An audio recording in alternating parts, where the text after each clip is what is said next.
नमस्कार मंडळी, आज आपण पाहणार आहोत एकदम झणझणीत असा कढाई पनीर।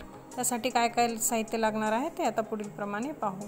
हे टरबूजाच्या बिया आहेत, 2 चमचे घेतलेले आहेत। लसूण आहेत 7 ते 8 पाकळ्या, काजू आहेत 8 ते 10, आल्याचे 2 तुकडे म्हणजे मोठ्या साईजचा कट करून घेतलेले आहे 2 तुकडे, कोथिंबीर आहे आणि ह्या 2 ते 3 काश्मीरी मिरच्या आहेत। 2-3 हिरव्या मिरच्या घेतलेल्या आहेत। एक कांदा आहे मोठ्या आकाराचा, खोबरा आहे आणि थोडंसं मीठ टाकलेलं आहे। आता हे सर्व आपण एकत्र करून व्यवस्थित मिक्सर मधून फिरवून घ्यायचं आहे। बारीक पेस्ट करायची आहे आपल्याला। तेल गरम झालेलं आहे, त्यानंतर आपण जी पेस्ट बनवलेली होती ती तेलात टाकूया आणि व्यवस्थित त्याला तेल सुटेपर्यंत, गॅस फुल नाही करायचा, सिम गॅसवर मीडियम गॅसवर परतून घ्यायचं आहे। गॅस फुल केल्यामुळे ना ते करपून जातं, व्यवस्थित चव लागत नाही भाजीची।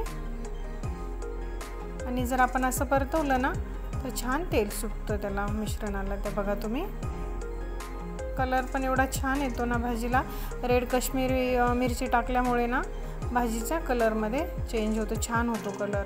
आणि मोठ्या साईजचे 2 टोमॅटो मी मिक्सरमधून बारीक करून घेतलेले आहेत, ते आता आपण त्या याच्यामध्ये मिश्रणामध्ये अगोदरच्या टाकून देऊ आणि व्यवस्थित परतून परत एकदा आपण तेल सुटेपर्यंत हलवून व्यवस्थित परतवायचं आहे।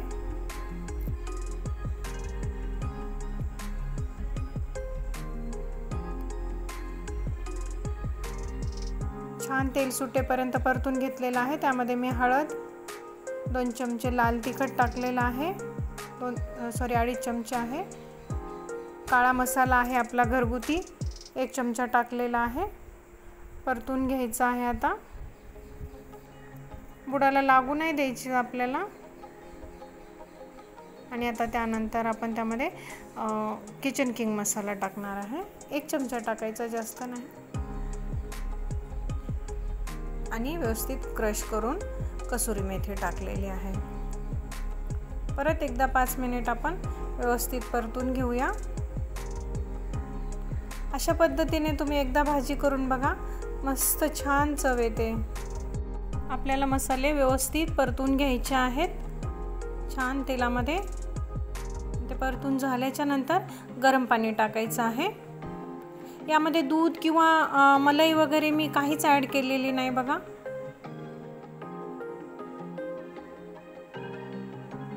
ही भाजी पण ना खूप मस्त टेस्टी एकदम छान होते। तुम्हाला कन्सिस्टन्सी म्हणजे पातळ घट्ट, ही थोडीशी क्वांटिटी जास्त आहे भाजीची, थोडी पातळ ठेवलेली आहे ना। शिजल्याच्या नंतर ती भाजी छान मस्त घट्ट अशी होते। भाजी मी बाजूला शिजायला ठेवलेली आहे। तेल गरम करून छोट्या कढईमध्ये एक मोठ्या आकाराची सिमला मिरची घेतलेली आहे कट करून, आणि कांद्याचे तुकडे घेतलेले आहेत मोठ्या साईजचे। ते आता व्यवस्थित तेलामध्ये परतवायचे, जास्त नाही परतवायचं, अगदी म्हणजे 1 मिनिट पण नाही, थोडंसं फुल गॅस करून परतवायचं आहे, कारण ते मऊ पडतात सिम गॅस करून जर आपण परतवले ना तर। म्हणून आपल्याला गॅसची फ्लेम हाय ठेवायची आहे। बघू शकता तुम्ही, मी जास्त नाही परतवलेलं, अगदी 1 मिनिटाच्या आत केलेलं आहे। आणि ते जे आहे ना सिमला मिरची आणि कांदा, ते आपण भाजीमध्ये टाकून देऊया। आणि आता त्यानंतर आपल्याला पनीर टाकायचं। भाजीचा कलर बघा किती सुंदर दिसत आहे। 400 ग्रॅम पनीर आहे हे, मी छोट्या साईजचे तुकडे करून घेतलेले आहेत।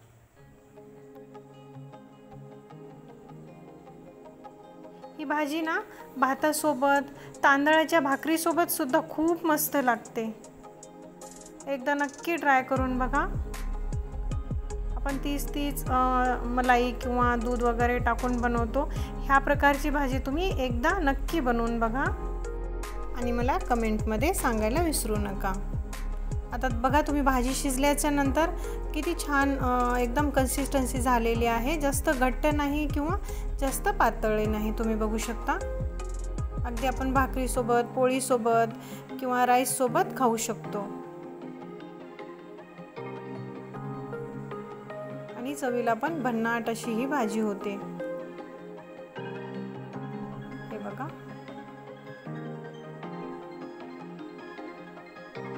एकदम मस्त। व्हिडिओ आवडला असेल आपला तर व्हिडिओला लाईक, शेअर आणि आपल्या चॅनलला सबस्क्राईब करायला विसरू नका।